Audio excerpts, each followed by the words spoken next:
ओम श्री सद्गुरुदेव भगवान की जय। मानस के अरण्य कांड की एक पंक्ति है। एक भक्त ने पूछा है कि महाराज जी बताएं कि जब भगवान नकली सीता को रावण के पास भेजे थे तो फिर ये इतनी लीला, इतना खोजना, ये सब क्या था? और क्या सच में नकली सीता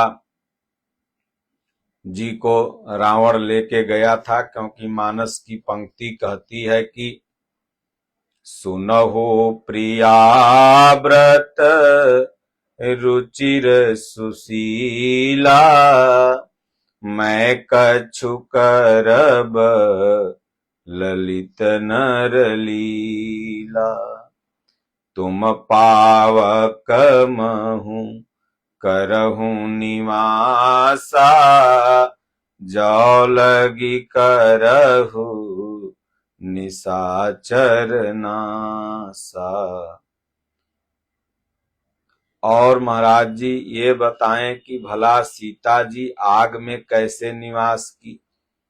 कोई भी मानस में वही गोस्वामी जी लिखते हैं कि काह न पावक जारी सकी, का न समुद्र समाई, का न करे अबला प्रबल, कहीं जग काल न खाए। तो पावक तो सभी चीजों को जला देता है, फिर सीता जी आग में कैसे निवास करी? और जब भगवान राम नकली सीता ही भेजे तो ये नकली सीता और असली सीता क्या होती है? तो प्रश्न बड़ा इनका अच्छा था, इसलिए हमने सोचा कि नहीं इसका उत्तर देना चाहिए। और ये बताते हैं कि महाराज जी मैं मानस प्रतिदिन 10 दोहा पढ़ता हूं। आप गुजरात से हैं और एक शिव मंदिर में आप पुजारी हैं, तो पहले ये प्रसंग कहां से हुआ कि भगवान राम निश्चरों को जब मारने का व्रत ले लिया और रावण ये समझ लिया कि भगवान का ही अवतार हुआ है,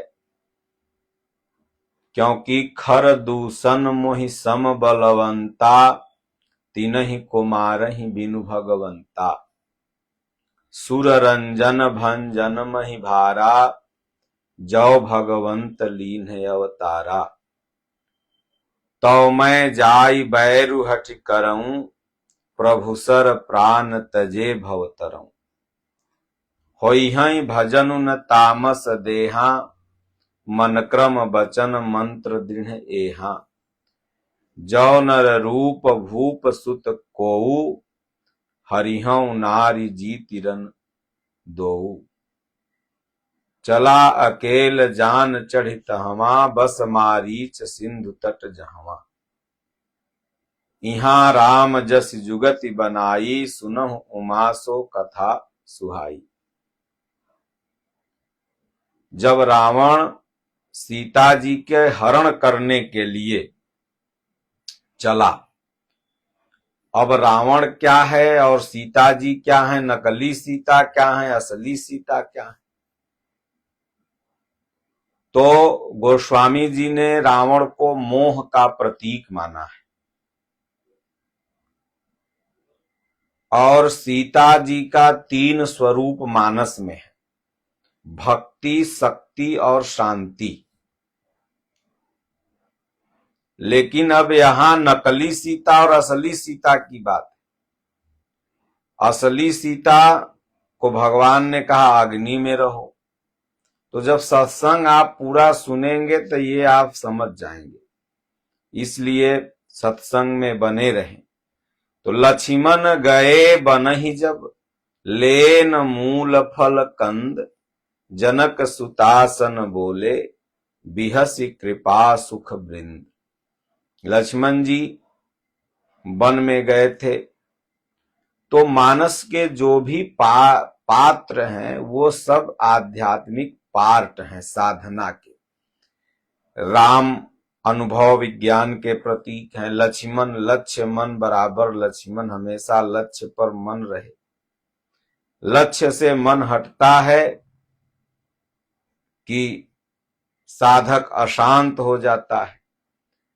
तो यहां असली शांति जो है, असली जो सीता जी हैं,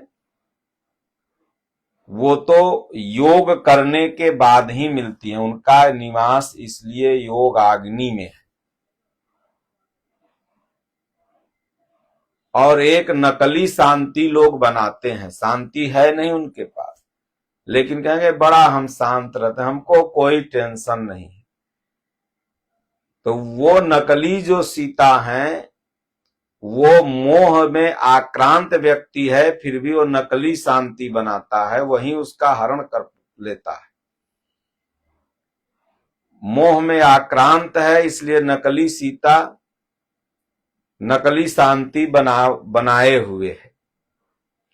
लेकिन असली शांति योगाग्नि।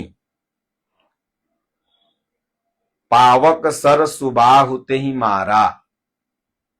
तो ये स्वभाव जो है योगाग्नि है। स्वभाव तभी आपका जरेगा जब योग अग्नि में, योग अग्नि मतलब चित्त वृत्ति निरोध सहयोग, जब आप भजन चिंतन नाम जप ध्यान पूजा करने लगेंगे, सेवा सुमिरन सत्कर्म करने लगेंगे, तो इसी योग अग्नि में ये आपका स्वभाव जल जाएगा। तो असली शांति का निवास यहीं पर होता है। असली शांति यहीं मिलेगी। बाकी तो कुशल कुशल कहत जग बिन से, कुशल काल की फांसी, कहे कबीर एक राम भजे बिन, बाधे जमपुर झांसी। तो वास्तविक शांति तभी मिलेगी जब आप राम राम राम राम योगाग्नि में। तो इसलिए भगवान कहते हैं कि सुनहो प्रिया व्रत रुचिर सुशीला। अब मैं लीला करूंगा, तो इसलिए पावक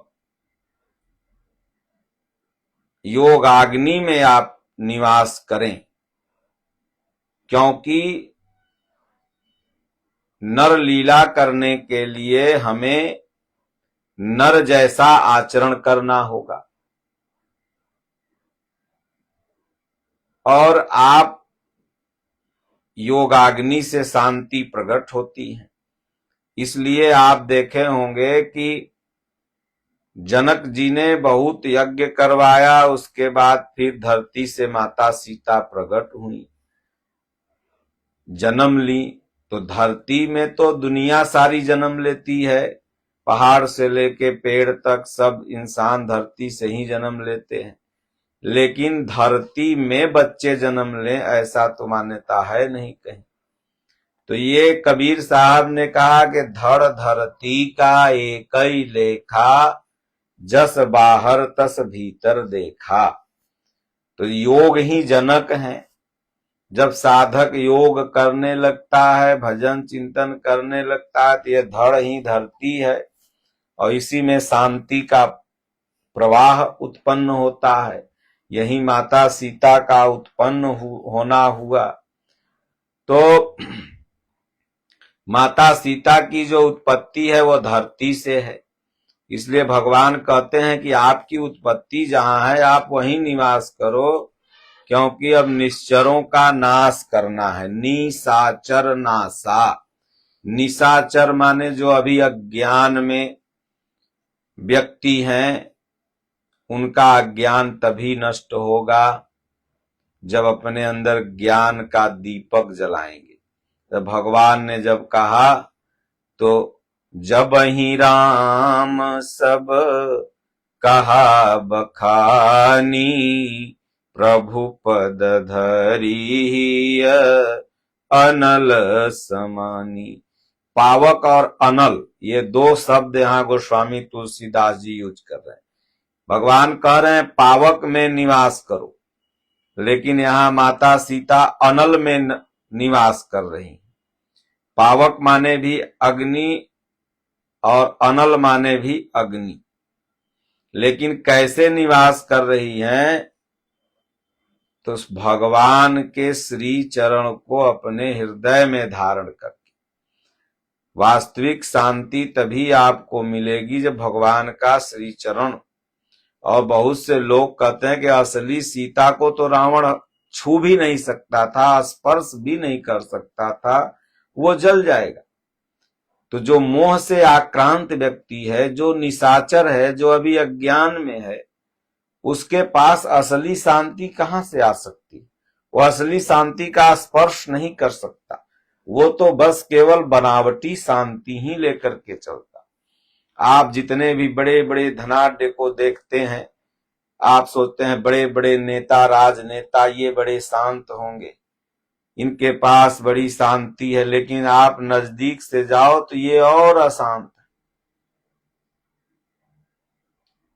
आप टीवी में देख रहे हो कि बड़े सुख हैं इनके, लेकिन कोई नहीं, वो अशांत है। शांति तो भगवान के भजन में ही है, परमात्मा के नाम जप में ही है, संतोष में है। हय धन गज धन बाज धन और रतन धन खानी, जब आवे संतोष धन सब धन धूरी समान। संतोष में शांति है। तो इसलिए भगवान ने असली सीता और नकली सीता की यहां पर गोस्वामी जी ने चर्चा की। असली सीता मतलब जिनकी उत्पत्ति योग अग्नि है और योग में ही समाहित हो जाती है, धरती से निकलती हैं और धरती में ही देखते हैं लास्ट में समाहित हो जाती है। मतलब ये शांति इसी शरीर से निकलती भी और इसी शरीर में समाहित भी हो जाती है। तो जब यह जनक जी के पास रहती हैं तब तक ये भक्ति रूपी सीता है। जब भगवान राम के पास आ जाती हैं तो शांति रूपी सीता हो जाती है। और जब रावण के पास से लौट करके आती हैं अवध में, तब यहां शक्ति रूपी सीता, शक्ति रूपेण संसिता, नमस्तस्यै नमस्तस्यै नमस्तस्यै नमो नमः, तब वो शक्ति हो जाती है। तब वही शांति साधक की शक्ति के रूप में। तो पहले जब आप भक्ति करोगे भगवान की, नाम जप सेवा सुमिरन ये सब भक्ति के पार्ट हैं, तब धीरे धीरे आपको ओरिजिनल शांति आने लगेगी। और जब ये आप शांत हो जाओगे तब फिर यही शांति आपकी शक्ति हो जाती है। लोग कहते हैं फलाने महात्मा के पास जाओ बड़ा शांति मिलती। हमारे साथ अभी कुछ भगत लोग गए थे सक्तेशगढ़ आश्रम, परसों वहां से लौटे, वो बोले महाराज यहां आते हैं तो बड़ी शक्ति और शांति मिलती है, लगता है कि महाराज जी के पास ही रहें।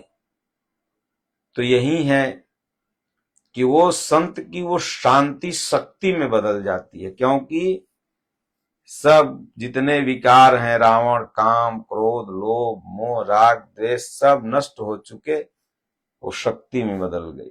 तो इसलिए निज प्रतिबिंब राखित सीता, तैसे ही शील रूप शुभिनीता। और देखिए भगवान का हर कार्य लक्ष्मण जी जानते थे, लेकिन भगवान ने इतनी यहां पर गुप्त व्यवस्था बनाई कि लक्ष्मण हूं यह मरम न जाना, जो कछु चरित रचा भगवाना। लक्ष्मण भी इस मर्म को नहीं जान पाए, क्योंकि आपका तो लक्ष्य पर मन चला गया, लेकिन असली शांति, नकली शांति के बारे में बिना आप अनुभव के विज्ञान रूपी राम के द्वारा नहीं समझ सकते।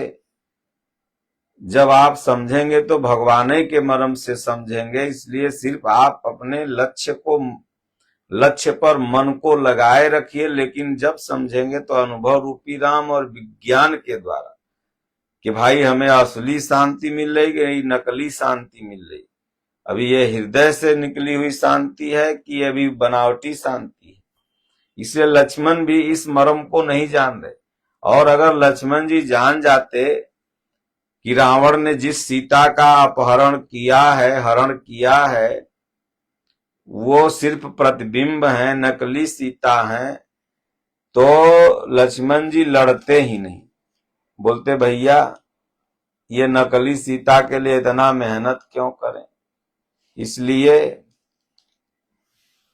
जाहु भवन कुल समय विचारी, सुनत जरा दीन सी बहुगारी, गुरुजी में मूढ़ करसी मम बोधा, कहूं जग मोहि समान को जोधा। तब मारीच के पास रावण जाता है, क्योंकि रावण ये जान चुका था कि होई है भजन उन तामस देहा, मन क्रम वचन मंत्र दृढ़ एहा, तो मैं जाऊं बैर हट करहूं, प्रभु शरण प्राण तजे भव तरी। क्योंकि खर दूषण तो मेरे समान बलवान है और भगवान के सिवा कोई नहीं मार सकता, और तामस शरीर से हमसे भजन तो होगा नहीं। इसलिए भगवान से मैं बैर करूंगा। तो किसी से बैर अगर करना है तो आपका कितना भी प्रिय दोस्त क्यों नहीं, अगर आपके औरत के बारे में कुछ बोल देगा तो लड़ाई हो जाएगी। इसलिए रावण कहता है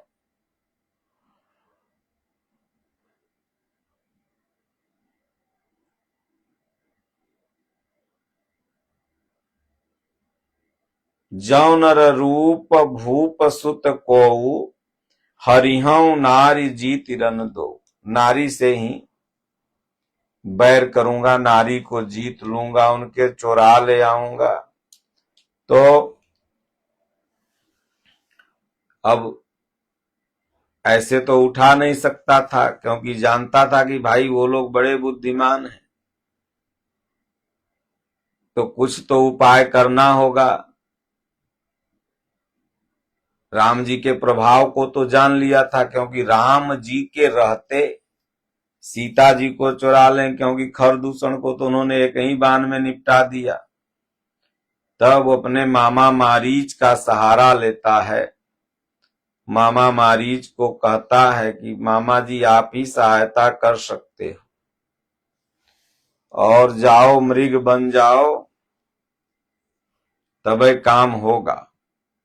तब मामा उसका समझाया, देखो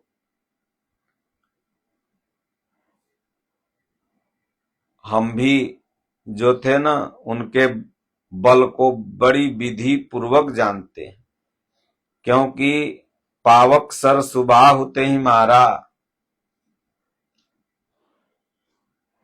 बिनुफर बान राम ते ही मारा,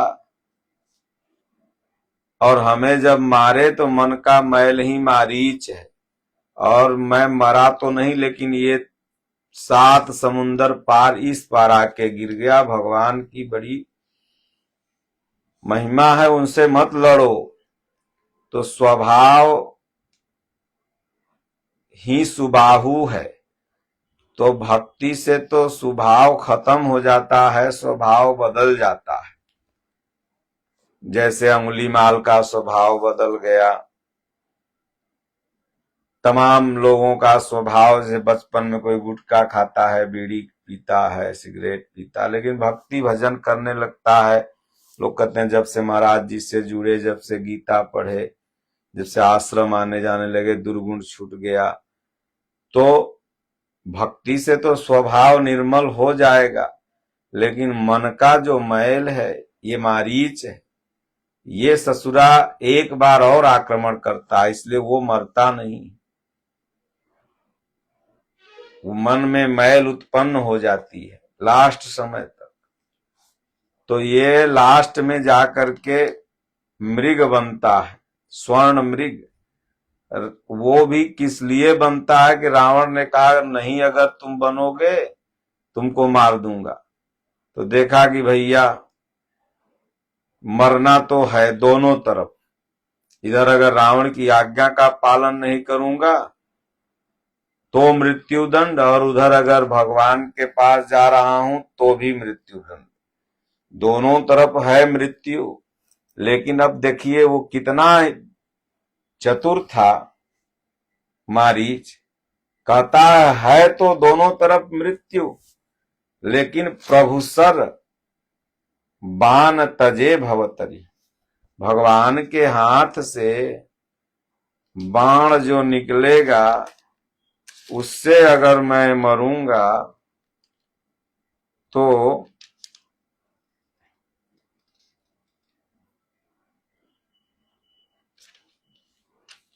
मुक्ति मिल जाएगी। इसलिए भगवान के हाथे मरूंगा। उभय भांति दे खानी जमरना, तब ताकसी रघु नायक सरना। असजिय जानी दसानन संगा, चला राम पद प्रेम अभंगा। मन में भगवान के श्री चरणों में प्रेम लगाए हुए और चल दिया कि अब चलो प्रभु के हाथों मरूंगा, मुक्ति मिलेगी। मन अति हरस जनावन तेहि, आजु देखी हूं परम स्नेही। बोला अगला बार तो मैं दर्शन नहीं किया था, क्योंकि अगला बार मैं मदांध था ना, बल के अभिमान में।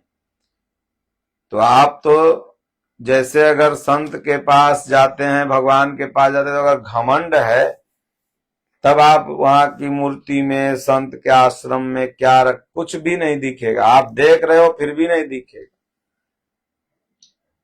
वो मदांध आप हो ना, तो उस समय भगवान को तो उसने देखा लेकिन भगवान दिख नहीं रहे थे। लेकिन जब भगवान के प्रभाव को जान लिया, बाण खाते चलाया इतना दूर, तो इस बार सोच रहा जाऊंगा तो देखूंगा, दर्शन करूंगा, क्योंकि भावना बदल गई थी ना। निज परम प्रीतम देखि लोचन, क्या गोस्वामी जी छंद का भाव लिखते हैं। निज परम प्रीतम देखि लोचन, सुफल करि सुख पाई हूं। ये लोचन सुफल हो जाएंगे आज, और इन आंखों को आज सबसे बड़ा सुख मिलेगा, भगवान का दर्शन करूंगा। मरने का गम नहीं है, वो जान रहा है कि मर जाऊंगा अगले क्षण, लेकिन उस मरने के गम, उसके आगे कुछ भी नहीं है, क्योंकि दर्शन की सबसे बड़ी पिपासा जो है, श्री सहित अनुज समेत कृपा निकेत पद मन लाई हूं। अगला बार तो उसने सिर्फ राम और लक्ष्मण जी को देखा था ना, इस बार वो सोच रहा है कि भगवान का ब्याह तो हुआ नहीं था, तो इस बार वो सोच रहा है कि मैं इस बार तो मैया जानकी का भी दर्शन करूंगा। निर्वाण दायक क्रोध जाकर, भगति अब सही बस करी। निज पान सरसंधान सो मोहि, बधी सुख सागर हरि। मम पाछे धर धावत, धरे सरासन बान। फिरी फिरी प्रभु ही बिलो की हूं, धन्य नमो समयान। जिसके पीछे पूरी दुनिया भाग रही हो, भगवान के पीछे कौन नहीं भागता। तो मामा मारी सोच रहा है मैं मृगा बनूंगा, और भगवान मेरे पीछे पीछे भागेंगे, फिर मैं उन्हें देखूंगा।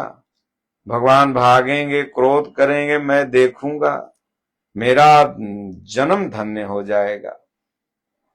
तेहि बन निकट दसानन गयऊ, तब मारीच कपट मृग भयऊ। अति विचित्र कछु बरनी न जाई, कनक देह मनि रचित बनाई। इतना सुंदर बना कि मैया सीता दशरथ की बहू थी, जनक जी की पुत्री थी। क्या उन्होंने सोना नहीं देखा था? दशरथ जी के पास इतना धन था कि जासु धनद सुनि धनद लजाए। जनक के पास इतना धन था कि पूछिए मत। एक पुत्री ही तो थी, आधा सिंहासन, पूरा सिंहासन दे रहे थे दान में। यानी सिंहासन बहुत बड़ा था, धन बहुत बड़ा था। और वो माता सीता कहती है, प्रभु ये स्वर्ण मृग लाओ, इतना सुंदर मृग। अब ये मृग क्या है और स्वर्ण क्या है जिसके प्रति ये शांति आकर्षित हो जाती है, जिसके प्रति ये साधक अशांत हो जाता है? ये मन को मृगा की संज्ञा दिया गया है, और जो मन में मैल है यही मारीच है। और ये जो लगाव है वस्तुओं का, सुंदर दृश्यों का, सुंदरता का, स्वर्ण का, चांदी का, सोना चांदी, स्वामी जी कहते हैं साधकों को नहीं पहनना चाहिए, जो भी भक्त हो उनको भी नहीं पहनना चाहिए। जैसे ही पहनोगे कलयुग सवार हो जाएगा। राजा परीक्षित ने आदेश दिया कि सोना में रहो, तो कलयुग सोना में भी जाके बैठ गया। आप जैसे ही सोना पहनो ना, चांदी शीतलता देती है लेकिन सोना गर्मी देता है। तुरंत 2 बटन खोल के घूमने लगोगे, कलयुग सवार हो जाएगा। बार बार लोगों को लगेगा कि हमको देखें, हम 10 भर का सोना पहने, 20 भर की अंगूठी पहने। तो इसलिए माता सीता तो शांति जो है साधक की, जो भगवान के भजन चिंतन में मन लगा था, अब वो मन लग गया स्वर्ण मृग में। नाम जप से मन हट गया, सुमिरन से हट गया, सेवा से हट गया।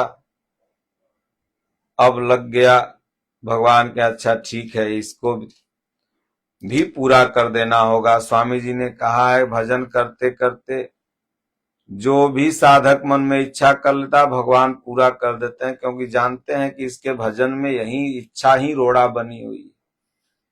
मानस में भी बाबा ने थक हार के लिख दिया कि जो इच्छा करी हो मन माही, हर प्रसाद कर दुर्लभ नहीं। इच्छा स्वाभाविक है, भगवान पूरा कर देते हैं, लेकिन इच्छा को पूर्ण होने के बाद ये लगता है ससुरी ये चीज हमको नहीं मिलती तो बढ़िया।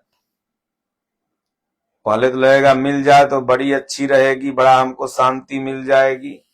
पहले सोचता है 10 पास हो जाएंगे तो शांति, फिर नौकरी मिल जाएगी तो शांति, फिर नौकरी करने वाले से पूछो तो कहता है महाराज रिटायरमेंट मिल जाएगा तो शांति।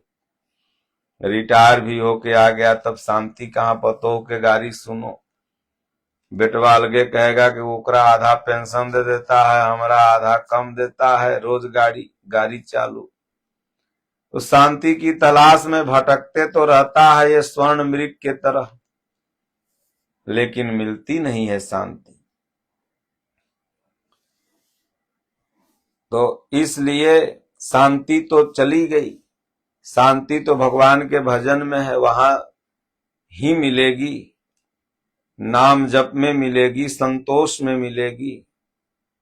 भगवान पीछे पीछे दौड़ रहे हैं।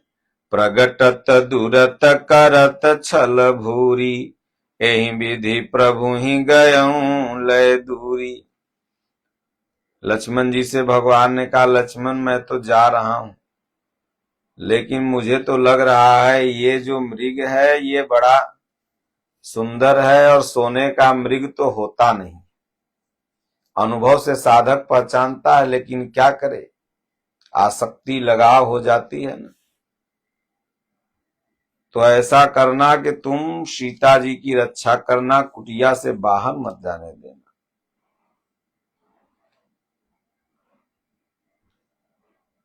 साधक को गुरु महाराज, संत महापुरुष कुछ नियम बताते हैं, दिनचर्या बताते हैं, भजन विधि बताते हैं। यही हुआ रेखा।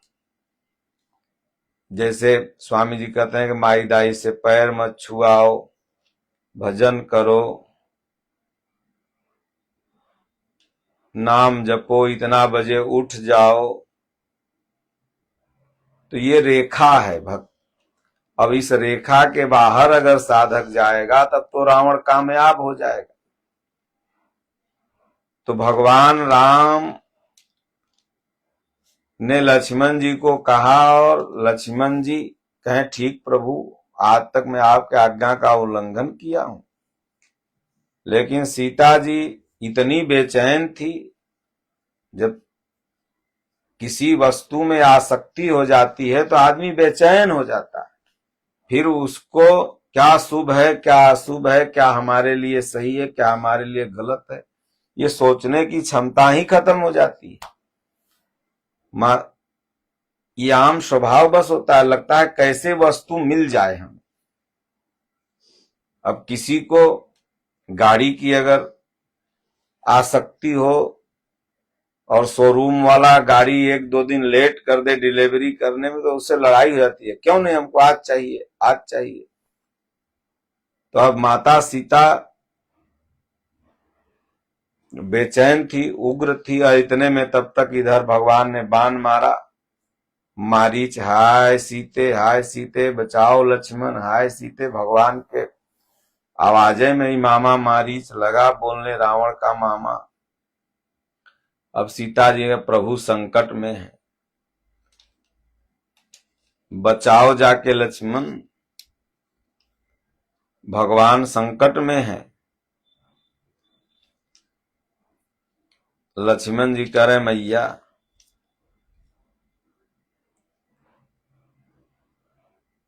जो दुनिया का संकट हरते हैं उनको कोई संकट नहीं डाल सकता।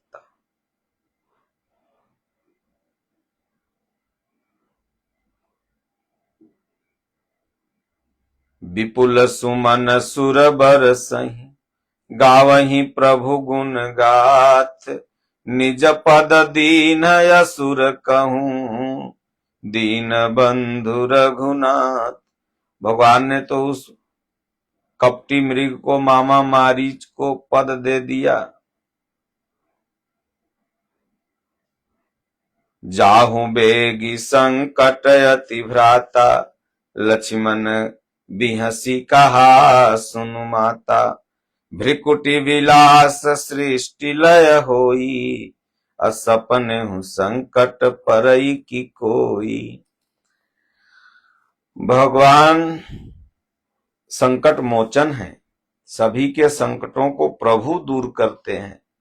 उनको कौन संकट दे सकता है। मैया आप निश्चिंत रहो, ये निश्चरों की माया है। लेकिन सीता जी ने जबरदस्ती किया, कुछ ऐसा बाण वचन बोला जो बाण के समान लगा। तब लक्ष्मण जी ने ऐसी सीमा रेखा खींच दी, बोले ठीक है मैया, जब तक हम दोनों नहीं आ जाते हैं अनुभव विवेक, तब तक आप इसी सीमा रेखा में रहना। क्योंकि अनुभव और विवेक के बिना शांति असुरक्षित है। बोले इससे बाहर निकलेंगी तो फिर आप जानिएगा मैया। बोले नहीं नहीं, जाओ जल्दी जाओ, लेट मत करो, नहीं मैं विधवा हो जाऊंगी। अब तभी मोह रूपी रावण कामयाब होता, लेकिन वो सीमा रेखा के अंदर थी, मर्यादा के अंदर थी।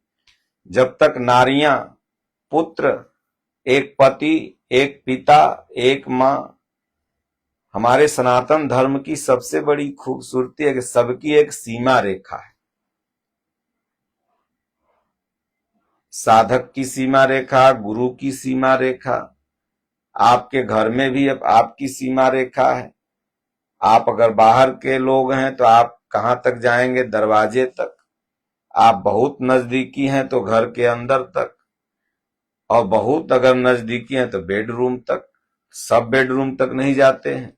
तो हर व्यक्ति की अपनी अपनी एक सीमा रेखा होती, और उस सीमा रेखा के जब बाहर आप जाते हैं, लोग कहते हैं अब सीमा से बाहर जा रहे हो, लड़ाई हो जाएगी। तो सीमा रेखा तो साधक की, भक्त की भी एक सीमा रेखा है। उस सीमा रेखा से बाहर गया कि रावण कामयाब, मोह कामयाब हो जाता है।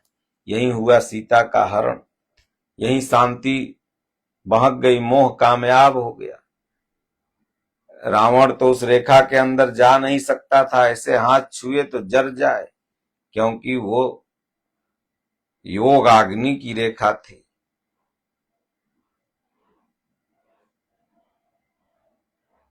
तब विधि से बाहर पुकारा, वेश बनाया कपटी मुनि का, और माता सीता उसके छलाव में आ गई। तो वास्तव में शांति का हरण किसी के अगर करना है तो आप ओरिजिनल वेश में नहीं कर सकते। देख, तो किसी का मर्डर करना रहता है तो दोस्त बन के जाता है। अभी भारत में घटना घटी,